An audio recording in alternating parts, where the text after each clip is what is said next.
ఆధునిక ఆంధ్రప్రదేశ్ చరిత్ర పి రఘునాథరావు పుస్తకంలో ఏ పేజీలు చదవాలి అనే అంశం గురించి ఈ వీడియో వివరిస్తుంది మిత్రులారా.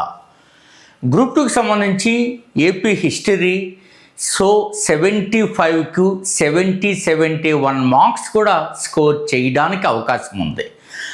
అందులో మీరు మినిమం 60, ఇంకొంచెం గరిష్టంగా 65 రావాలి అంటే ఈ పుస్తకాన్ని కూడా ఒక పట్టు పట్టాలి.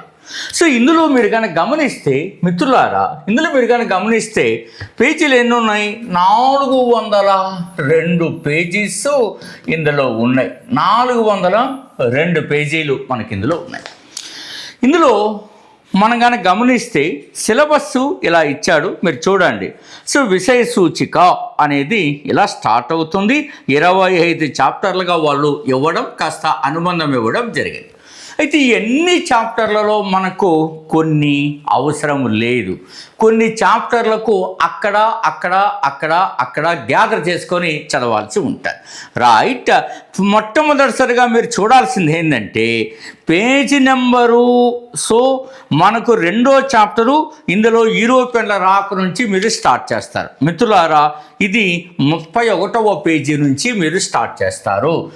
ప్రారంభం చేయాల్సిన మీరు 31వ పేజీ నుంచి మీరు స్టార్ట్ చేయండి. 31 ఇది ఏం స్టార్ట్ అవుతుంది?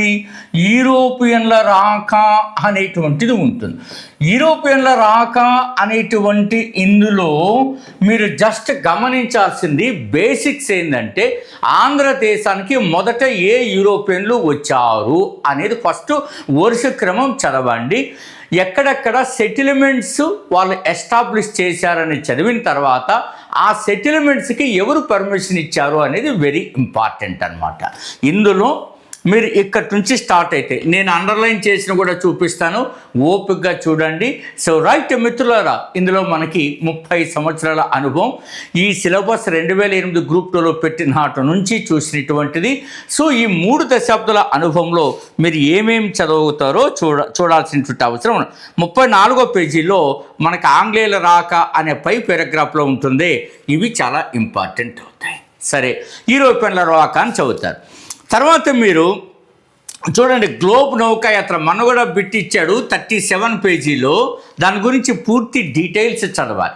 ఆంగ్లేయులు భారతదేశానికి ఎలా వచ్చారు ఏంటన్నది ఒక పరిశోధకుడిగా, హిస్టరీలో డాక్టరేట్ సంచిన వ్యక్తిగా మాకు తెలుస్తుంది. అవి ఎన్నో అవి COHS అనేటువంటివి వస్తాయి, అవి మనం చదవాల్సి ఉంటుంది మిత్రులారా. సరే, రైట్. ఇందులో మీరు గమనించాల్సింది ఏంటంటే మనకు ఈ ఆంగ్లేయుల యూరోపియన్ల రాకాన్ని చదివిన తర్వాత మీరు నైజాం ప్రభువు ఈస్ట్ ఇండియా కంపెనీ అని ఒకటి ఉన్నది. ఈ నైజాం ప్రభువు ఈస్ట్ ఇండియా కంపెనీ ఎవరి నైజాం ప్రభువు మిత్రులారా? ఈ నైజాం ప్రభువు ఈస్ట్ ఇండియా కంపెనీ రాక అనేటువంటిది ఉన్నది. ఇందులో మీరు గమనించాల్సింది ఏంటి? కొత్త వాళ్ళైనా సీనియర్స్ అయినా దయచేసి ఇది ఫాలో అవ్వండి. డెఫినెట్గా మీరు 45 మార్కులు, 40 నుంచి 45 ఆధునిక ఆంధ్రప్రదేశ్ చరిత్రలో వస్తే ఒక్క బిట్టు పోకుండా మీరు సాధించగలుగుతారు సమర్థవంతంగా కన్నా మీరు ప్రిపేర్ అయితే. ఈ ఒక్క బుక్కే సరిపోతుందా అన్న నేను, కానీ మ్యాక్సిమం మీరు రకరకాల సంఘటనల నుంచి ఎలా గ్రహించాలో కూడా నేను చెప్తాను. ఇది ఎక్కడ స్టార్ట్ అవుతుంది? ఇది మీరు కనుక గమనిస్తే మిత్రులారా, నైజాం ప్రభువు ఈస్ట్ ఇండియా కంపెనీ 48వ పేజీలో స్టార్ట్ అవుతుంది. ఇది 48 పేజీలో ఇది స్టార్ట్ అవుతుంది మిత్రులారా. ఇందులో మీరు ఫస్ట్ గమనించాల్సింది నైజాం ప్రభువు ఎవరు? మొట్టమొదటిసారిగా 1724 అక్టోబర్ 11 తేదీ నాటి సంఘటనలు మీకు తెలియాలి. అప్పుడు మహమ్మద్ షా మొఘల్ చక్రవర్తిగా ఉన్నాడు. ఆ మహమ్మద్ షా పాలనలో హైదరాబాద్ కూడా ఒక సుబాగా ఉన్నది. ఆ సమయంలో మీర్ కమ్రుద్దీన్ కిన్లిచ్ ఖాన్ అనేటువంటి అతను మహమ్మద్ షా వద్ద ఢిల్లీలో పనిచేస్తున్నాడు. ముబారిజ్ ఖాన్ అనేటువంటి అతను మహమ్మద్ షా వద్ద ఏజెంట్గా మనకు ఉండి హైదరాబాద్లో పనిచేస్తున్నాడు. వీరి మహమ్మద్ షా అనేటువంటి అతను మోస్ట్ అన్వర్తి రూలర్. సో అతను పరిపాలనకు అసమర్థుడు. దాంతో మీర్ కమరుద్దీన్ కిన్లిచ్ ఖాన్ అనేటువంటి అతను సో సమర్థుడు కాబట్టి ఆ అభిప్రాయ భేదాలు వచ్చాయి. ముబారిజ్ ఖాన్ను సో అతను చంపివేసి అతని తలను వెండి పళ్ళెంలో పెట్టి ఢిల్లీకి పంపించాడు. తదనంతరం మహమ్మద్ షా మీర్ కమరుద్దీన్ కిన్లిచ్ ఖాన్కు సో అసఫ్ జాహీ అనేటువంటి టైటిల్ ఇచ్చి వాళ్ళని అసఫ్ జాహీలుగా గుర్తించారని, వారే నిజాం నవాబులుగా చరిత్రలో సుప్రసిద్ధులని అంటారు. కానీ ఇక్కడికి వచ్చేటప్పటికి ఈ నిజాం ప్రభు ఎవరో తెలుసా? నిజాం అలీ ఖాన్. ఈ నిజాం అలీ ఖాన్తో కుదిరిన ఒప్పందాలు, నాత్రన్ సర్కార్స్ ఏ రకంగా ఆంగ్లేయుల పరమయ్యాయి, ఇవన్నీ ఇక్కడ మీరు చదవాల్సి ఉంటుంది. సో ఈ చాప్టర్ మాత్రం చదవాలి. అలాగే కంపెనీ పాలనలో ఆంధ్రదేశం మీకు సిలబస్లో కూడా పెట్టాడు. సో కంపెనీ పాలనలో ఆంధ్రదేశము మిత్రులారా ఈ పేజ్ కూడా మీరు చదవాల్సి ఉంటుంది. కంపెనీ పాలనలో ఆంధ్రదేశం. సో ఇది ఈ పేజీ నెంబర్ ఎక్కడ ఇది స్టార్ట్ అవుతుందంటే మిత్రులారా సో 69వ పేజీలో స్టార్ట్ అవుతుంది. ఇది కూడా చదవండి. సో ఈ చాప్టర్లు ఇలా చదువుతారు. సో రైట్, ఇక్కడ నేను మీతో మాట్లాడుతున్న తర్వాత మీరు చెప్పాల్సినవి తెలంగాణలో రాజకీయ చైతన్యం అంటే మీకు అక్కర్లేనిటువంటిది. తెలంగాణలో స్వాతంత్రోద్యమం అది అక్కర్లేదు 11, 12 చాప్టర్లో. అలాగే మీరు గమనించాల్సింది కమ్యూనిస్టు పార్టీలు హింసాయుత తిరుగుబాట్ల 16వ చాప్టర్ అవి కూడా అర్థం అవసరం లేదు మీకు. రైట్ మిత్రులారా, అంటే మీకు అర్థం 11, 12 మిత్రులారా 16 అవి అక్కరలేదు. ఇప్పుడు ఇంక ఇవన్నీ ఉన్నాయి. ఇవన్నీ మీరు కలుపుకొని ఎలా చదవాలా? ఉదాహరణకు మీరు గమనించాల్సినటువంటి అంశం ఏంది అనేది చాలా చాలా చాలా ఇంపార్టెంట్. ఆంగ్లేయులు మచిలీపట్నంలో ఎందుకు స్థావరాన్ని ఎంచుకున్నారు, ఎందుకు వదిలేశారు? This is the most important. ఈ కారణం కావాలి. వాళ్ళు ఎందుకు వదిలేసి ఇతర ప్రాంతాలకి ఎందుకు వెళ్ళారు? డచ్ వారు పులికాట్ స్థావరాన్ని ఎందుకు ఏర్పాటు చేసుకున్నారు అనేటువంటిది కూడా మీరు గమనించాల్సినటువంటి అవసరం ఉన్నది. సో ఇక్కడ చూడండి, మీరు పేజీ నంబర్ 47లో సో మీరు సిల్క్ వస్త్రాలకు బరంపురం ప్రసిద్ధి చెందగా మస్లిన్ గుడ్డలకు శ్రీకాకుళం పేరుగాంచిందండి. మస్లిన్ ఇది మీరు ఇలాంటివి అండర్లైన్ చేయాలి. నేను అండర్లైన్ చేసి చెప్పాను అవి. సో నెక్స్ట్ మీరు ఇంకా గమనించాల్సిన చాప్టర్ ఏంటంటే మిత్రులారా సో మీరు ఆంధ్రోద్యము ఆవిర్భావము ఈ చాప్టర్ ఒక్కసారిగా లేదు. సో ఆంధ్రోద్యమము ఆవిర్భావము అనేటువంటిది, ఆ తర్వాత విశాలాంధ్ర అనేటువంటిది, ఇవి 5 బిట్లు వచ్చేస్తుంటాయి మిత్రులారా. జస్ట్ మీరు 2 hours కాన్సన్ట్రేషన్ చేస్తే 5 బిట్లు మన జోబులోకి వచ్చి నేరుగా పడిపోతాయి. అలా ఏ సబ్జెక్ట్లోనో పడవో. అందుకనే నేనంటాను ఆంధ్రుల సాంఘిక చరిత్ర గ్రూప్ 2కు జీవనాడ లాంటిది మిత్రులారా. ఇది మనకు వాళ్ళు ఎక్కడిచ్చాడు 8వ చాప్టర్ 134వ పేజీలో ఇవ్వడం జరిగినది. ఇది చదవాలి. దీనికి మీరు ఎలా ఏర్పాటు చేసుకోవాలని చెప్పే ముందు మీరు గమనిస్తారు మిత్రులారా, మనం శ్రీ మేఘనా థింక్ ట్యాంక్ తరఫున మీరు ఏదైనా ఒక బెస్ట్ అవైలబుల్ కోర్సెస్ కావాలి అనుకుంటే గ్రూప్ 2కి సంబంధించి ఎండోమెట్రిక్ సంబంధించి ఇక్కడ ఇచ్చినటువంటి వాట్సాప్ నెంబర్కు డెమో పీడిఎఫ్ అండ్ టెస్ట్ కోసం రిక్వెస్ట్ పెట్టండి. డౌన్లోడ్ యాప్ శ్రీ మేఘనా థింక్ ట్యాంక్ చేయండి. ఒక అద్భుతమైనటువంటి ప్రొఫైల్ మీకు అందుబాటులోకి వస్తుంది. అదే తర్వాత మీరు కనుక గమనిస్తే సో మీరు చాలా ఆసక్తికరంగా గమనిస్తారు. 300 TET series topic wise first time మనం ఇంట్రడ్యూస్ చేయడం అప్పట్లో. సో ఆ తర్వాత టాపిక్ వైజ్ చాప్టర్కి అంతా పెడితే లాభం లేదు. చిన్న చిన్న చాప్టర్లు, ఉదాహరణకి ఏపీ హిస్టరీని మనం 43 భాగాలు చేసాం, 43 టెస్టులు వస్తాయి. ఆ తర్వాత దానిపైన గ్రాండ్ టెస్ట్ రాయండి, అద్భుతమైన సబ్జెక్టు మీకు పట్టు వస్తుంది. సో నెక్స్ట్ ఆ బిట్లు కూడా గతంలో ఏమి ఇచ్చాడు ఇంక ఏమి ఇవ్వబోతాడనే దానిపైన ఆధారపడి ఉండాలి. లాస్ట్ టైం కూడా మన దాంట్లో నేను చూపించి ఉన్నాను అలాంటివి. సో మీరు కనుక గమనిస్తే మిత్రులారా, ఇంకా మీరు కనుక గమనిస్తే ఆంధ్రుల సాంఘిక చరిత్ర 28 పుస్తకాలు, గతంలో 25, ఇప్పుడు 3 యాడ్ అయ్యాయి. ఈ పుస్తకాలన్నింటి సమగ్ర సమాచారం ఫుల్ కోర్స్ అందుబాటులో ఉంటుంది. అద్భుతంగా చూడండి. 65 to 71 మధ్య నా బెస్ట్ స్కోర్. ఈ స్కోర్లన్నీ మనం సాధించడం మీకు అద్భుతంగా వస్తుంది. ఇది నా మానస పుత్రిక ఆంధ్రుల సాంఘిక చరిత్ర ఒక అద్భుతమైనటువంటి యొక్క అంశాలతో తయారైనది. సో ఇది 28 పుస్తకాలు, 14 సోర్సెస్ నుంచి వచ్చిన భారత రాజ్యాంగాన్ని మీరు చూడండి. అనేక సోర్సెస్ నుంచి వచ్చిన ఎవరండి ఇంత ఓపికగా కూర్చోరి తయారు చేసి ఎక్కడ బిట్ వస్తుందో రాదో ఓపిక తయారు చేయడం, దీనివల్ల మీకు సబ్జెక్ట్ పూర్తిగా వస్తుంది. అదే రకంగా మీరు ఒక స్టేట్ తీసుకుని 9 రకాల సబ్జెక్టు కలుపుతూ తయారు చేసిన ఒక అద్భుతమైనటువంటిది 28 స్టేట్స్ ఇంటర్లింక్ విత్ 9 సబ్జెక్ట్స్. మిత్రులారా, లాస్ట్ టైం కూడా మీరు గమనిస్తారు, ఎన్జీ రంగా అట్లా ఇది స్పెషల్ ఏపీకి ఒక స్పెషల్ బుక్ తయారు చేసి ఇచ్చాను. అందులో మీరు చూస్తుంటారు, ఆంధ్ర రాష్ట్రానికి రాజధాని ఎక్కడ ఉండాలి అని చర్చ వచ్చినప్పుడు ఎన్జీ రంగా వర్గం తిరుపతిలో ఉండాలని పట్టుబట్టారు, కర్నూలు వ్యతిరేకించారు. లాస్ట్ టైం అడిగాడు, సింపుల్. సో 80 పేజీల్లోనే దీంట్లో అన్ని ఇవ్వడం. ఆ తర్వాత మనకు విభజన సంఘానికి అధ్యక్షుడు ఎవరని కూడా గతంలో అడిగాడు కదా, అది కూడా ఇక్కడే నేను సెట్ చేసి ఇచ్చేసాను. సో ఇది మనం ప్రత్యేకించి ఇది మనం గమనిస్తాం మిత్రులారా. అందుకే వాళ్ళు చూడండి, విభజన సంఘం పార్టీషన్ కమిషన్ అధ్యక్షుడు ఎవరు. సో రైట్, ఇక మీకు అవకాశం ఉంటే మంచి సమర్థవంతమైనటువంటి అన్ని అంశాలకు చూడండి. సో చక్కగా మనం చూస్తాం. ఈ నెల గత నెల నేను యూట్యూబ్లో ఎక్కువ వీడియోలు చేయలేకపోయాను, కారణం అన్ని అప్డేట్స్ చేయడం, అన్నీ ఒక కొలిక్కి వచ్చాయి. ఇక సమర్థవంతంగా సో మనం వివిధ సబ్జెక్టులను సో సమర్థవంతంగా మనం చెప్పుకుందాం. So right, all the very best మిత్రులారా. ఇప్పుడు సో ఆంధ్రోద్యమం, ఇది ఆంధ్రోద్యమం అనేది ఈ రఘునాథరావు పుస్తకంలో ఒకే పేజీలో లేదు, రకరకాల పేజీల్లో ఇది ఉంది. దాన్ని సమర్థవంతంగా మీరు చూడాలా. ఉదాహరణకు సో ఆంధ్రోద్యమం అనేది ఎన్నో పేజీల్లో స్టార్ట్ అవుతుందని చెప్పాను మిత్రులారా నేను.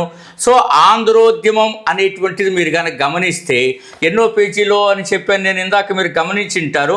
సో మనకు 5 బిట్స్ వస్తాయి. ఈ ఆంధ్రోద్యమం అనేటువంటిది ఇక్కడ కానీ మీరు కనుక గమనిస్తే మిత్రులారా, సో మనకు 134వ పేజీలో స్టార్ట్ అయింది ఇది. సో కానీ మీరు ఎక్కడా సరే ఏమేమి చూడాలి ఇందులో, సో మనకి ఆంధ్రోద్యమం ఎందుకు స్టార్ట్ అయింది, ఫస్ట్ వివిధ పత్రికలో వచ్చిన వ్యాసాలు.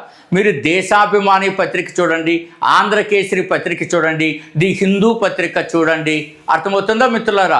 సో అలాగే కృష్ణా పత్రిక, ఈ 4 పత్రికలలో ఆంధ్రుల దుస్థితి గురించి వచ్చిన వ్యాసాలు ఈ పుస్తకంలో ఎక్కడెక్కడ ఉన్నాయో వెతుక్కొని రాయాలా. ఆ తర్వాత మీరు సో ఎవరు దీనికి కాంట్రిబ్యూట్ చేశారు, the rise of Andhra demand, దీనికి కాంట్రిబ్యూట్ చేసిన వ్యక్తుల పేర్లు మీరు చాలా ప్రముఖంగా చదవాలా. ఆ సంఘటనలు అన్నీ చూడాల్సినటువంటి అవసరం, స్టెప్ బై స్టెప్. అలా స్టెప్ బై స్టెప్ చూస్తే మీరు ఎలా చూడాలి చూడండి. ఆంధ్రోద్యమం 1912 మీరు ఎక్కడి నుంచి స్టార్ట్ చేయాలంటేనండి 1903లో సో మనకి రాజమండ్రి కేంద్రంగా ఏర్పాటైనటువంటి సంస్థల నుంచి అలా స్టార్ట్ అయ్యి 1911లో ఆంధ్ర మ్యాప్ రావడం, 1912లో నెడదవోలు సమావేశం, 1913 బాపట్ల, సో ఆ తర్వాత 1914, 1915 వరుసగా జరిగినటువంటి సమావేశాలు. ఇవన్నీ అయిన తర్వాత మీరు 1918లో ఆంధ్ర రాష్ట్రానికి జాతీయ కాంగ్రెస్ సో మనకు ఒక శాఖను ఏర్పాటు చేయడం, అలా ఒక ఆర్డర్ని చేసుకోండి, డెఫినెట్గా మీరు సక్సెస్ అవుతారు. అలాగే ఈ ఆర్డర్ అంతా వచ్చిన తర్వాత మద్రాసు శాసనసభలో ఆంధ్ర రాష్ట్ర తీర్మానాన్ని ఎవరెవరు చేశారో, ఉదాహరణకి బిఎన్ శర్మ చేశారా, వెంకటపతిరాజు చేశారా అనేటువంటి ఐడియా నీకు రావాలి. సో ఇది వచ్చిన రోజున నువ్వు సక్సెస్ అవుతావు. లండన్కి వెళ్ళి ఆంధ్ర రాష్ట్రం గురించి చెప్పిన వాళ్ళు ఎవరు, జస్టిస్ పార్టీ కాంట్రిబ్యూషన్ ఏంటి దీంట్లో, వాళ్ళు ఏమైనా సో ఒక సంఘాన్ని ఏమైనా ఏర్పాటు చేశారనేది వెరీ వెరీ ఇంపార్టెంట్. మీరు అన్నిటికంటే గమనించేది 1913 బాపట్ల సమావేశం బిఎన్ శర్మ అధ్యక్షత వహించారని చదివేస్తారు కదా, కానీ దాంట్లో ఆంధ్ర రాష్ట్ర డిమాండ్ తీర్మానం పట్ల అధ్యక్షుడు వ్యతిరేకిస్తారు. What is the reason? ఆ రీజన్ చదువుకుంటే నువ్వు సక్సెస్ అవుతావు. అట్లా బిట్టు అడిగిన రోజులు కూడా ఉన్నాయి. ఆ తర్వాత ఒక ఉపసంఘాన్ని ఏర్పాటు చేస్తారు. ఆ ఉపసంఘం ఏ సభ్యులు అనేది నెక్స్ట్ లెవెల్ బిట్ అనమాట. ఈ రకంగా మీరు చదువుకోగలిగితే తప్పనిసరిగా సక్సెస్ అవుతారు. సో ఇది మీకు కావాలి. నెక్స్ట్ ఆంధ్రప్రదేశ్ అవతరణ 200 సో మీరు కానీ గమనిస్తే మిత్రులారా, ఆంధ్రోద్యమం 134 ఆంధ్ర రాష్ట్ర ఆవిర్భావం, దీనికి లింక్ చేసుకోండి. 225వ పేజ్ చూడండి, ఇక్కడే ఆంధ్రోద్యమం, ఇది పేజీ నెంబర్ 134. తర్వాత పేజీ నెంబరు 225 నుంచి కూడా స్టార్ట్ అవుతాయి. ప్లస్ సో 225 పేజ్ కూడా మనకు కావాలా. ఇలా నేను చెప్పినటువంటి విధంగా సబ్జెక్ట్ మీకు రావాలి. ఊరికే అలా చదువుకుంటూ లాభం లేదు. I'm not interested. చాలా జాగ్రత్తగా కూడా ఉండాలా. మీరు ఆంధ్రోద్యమం పైన 5 క్వశ్చన్ పేపర్లు వచ్చి 6వ క్వశ్చన్ పేపర్ రాస్తున్నారు. ఈజీగా ఇస్తే అందరూ రాసేస్తారంటే కష్టంగా ఇస్తే ఎవరు రాస్తారు? This is the most important fundamental question for ever future. So right, ఇది మీరు ప్రత్యేకించి 225 ఇందులో మీకు 14వ చాప్టర్ కింద ఉంది. తర్వాత ఆంధ్రప్రదేశ్ అవతరణ దీనికి లింక్ ఇచ్చుకోండి. 243 పేజీ మిత్రులారా. ఆంధ్రప్రదేశ్ అవతరణ అంటే అదే విశాలాంధ్ర ఉద్యమం. ఈ ఆంధ్రప్రదేశ్ అవతరణ అనేటువంటిది అత్యంత ప్రముఖమైనటువంటిది. ఇందులో పేజ్ నెంబర్ మీరు ఏమని ఇచ్చారంటే ఇది చాలా తక్కువగా ఇచ్చారు సబ్జెక్టు, మీరు ఇంకా చాలా చూడాలా. 243 మిత్రులారా, page number 243 that's also start అవుతుంది. సో ఇది ఇందులో చాలా తక్కువ ఉంది. ఇది మీరు ఇతర పుస్తకాలపైన ఆధారపడి చదవాల్సిన అవసరం ఉన్నది.